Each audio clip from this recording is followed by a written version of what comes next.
நம்ம வீட்ல, நம்ம ஃப்ரெண்ட்ஸு, இல்ல நம்ம ஃபேமிலி எங்கேயோ ஒரு இடத்துல சுகர் இருக்கு அப்படின்ற வார்த்தைய வந்து நம்ம கேட்டிருப்போம்.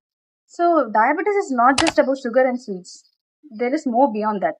அப்போ டயபெட்டிஸ்னா என்ன அப்படின்னா, சிம்பிளா எப்படி சொல்லணும் அப்படின்னா, ஃபர்ஸ்ட் வந்து நம்ம பாடிக்கு எனர்ஜி வேணும்னா குளுக்கோஸ் வேணும்.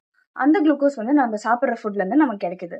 So if this glucose had to enter into the செல்லுக்குள்ள இந்த குளுக்கோஸ் போகணும் அப்படின்னா we need a hormone called as insulin.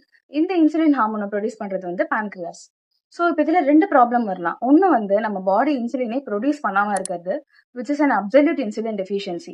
So இதனால வர்றது வந்து டைப் 1 டயபெட்டிஸ்னு சொல்லுவோம். நெக்ஸ்ட் செகண்ட் ப்ராப்ளம் என்ன வரலாம் அப்படின்னா, பாடியில வந்து we have adequate amount of insulin இருக்கும், பட் பாடியால அதை ப்ராப்பரா யூட்டிலைஸ் பண்ண முடியாது, which is known as insulin resistance. So இதனால வர டயபெட்டிஸ் வந்து we call it as type 2 diabetes.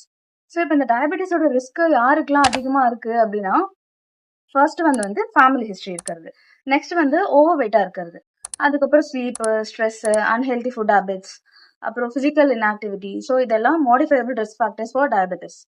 So இப்போ இந்த டயபெட்டிஸால ஒய் டயபெட்டிக் இஸ் டேஞ்சரஸ் அப்படின்னா, ஸோ இது உங்களோட பாடியில இருக்க most of the vital organs எல்லாத்தையுமே டேமேஜ் பண்ணிடும். ஸ்டார்டிங் ஃப்ரம் த ஐல டயபெட்டிக் ரெட்டினோபதி வரலாம், டயபெட்டிக் கேட்ராக்ட் வரும், அப்புறம் ஹார்ட்ல வந்து it increases the risk of heart attack, பிரெயின்ல it increases the risk of stroke involving the brain vessels. அதுக்கப்புறம் டயபெட்டிக் நியூரோபதி வரும், நெஃப்ரோபதி வரும். அந்த most common and serious issue is foot ulcer. அந்த ஃபுட் அல்சர் ப்ராக்ரஸ் ஆகி amputation வரைக்கும் போகலாம். So these are some of the complications of diabetes.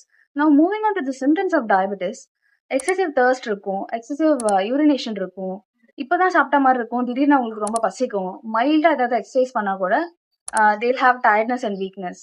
அதுக்கப்புறம் frequent infections வரும். Next they have feeling of இந்த நம்னஸ் அண்ட் டிங்லிங் சென்சேஷன் சொல்லுவாங்க, ஊசி குத்துற மாதிரி கை காலில் ஃபீலிங்ஸ் இருக்கும். So these are some of the symptoms. அதுவும் இல்லாமல் they'll have poor wound healing. ஏதாவது சின்னதாக கட்டு இல்லை ஊன்ஸ் ஏதாவது சின்னதாக இருந்தால் கூட it takes a longer time than usual to heel.